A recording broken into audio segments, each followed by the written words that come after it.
Monsieur Guy, est-ce que vous êtes fier d'être parmi les membres des organisations de la société civile qui sont ici et pourquoi?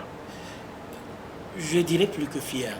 Plus que fier parce que, vous voyez, je voudrais tout de suite féliciter Waxi et Osiwa parce que c'est d'après moi maintenant qu'ils ont fait un très bon diagnostic.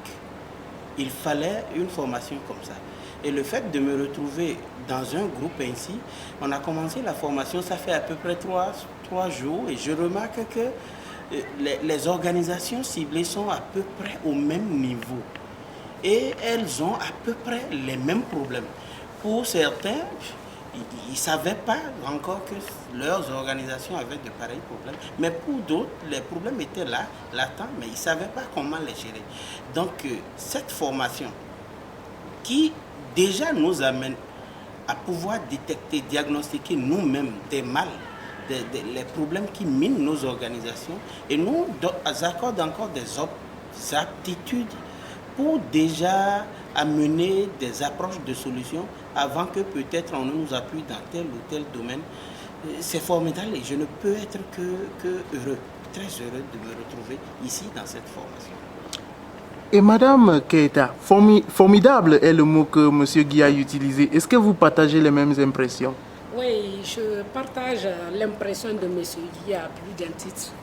Et moi, je commencerai par remercier d'abord notre institution qui a apporté toute sa confiance à ma modeste personne pour venir la représenter vraiment à cette formation. En ma qualité de coordinatrice nationale des activités de la GIFPEG, cette formation est venue à point nommé, dans la mesure où je me suis rendu compte au cours des 3 journées d'abord de formation qu'on avait beaucoup de défis à relever dans le cadre de la gestion, non seulement du personnel au sein de l'organisation, mais dans notre façon même de faire, de travailler dans le quotidien et dans l'intérêt général de l'organisation. J'ai appris que en faisant, par exemple, aujourd'hui, notre plan d'action, nous devons cesser de défoncer des portes ouvertes. Des portes ouvertes, excusez-moi.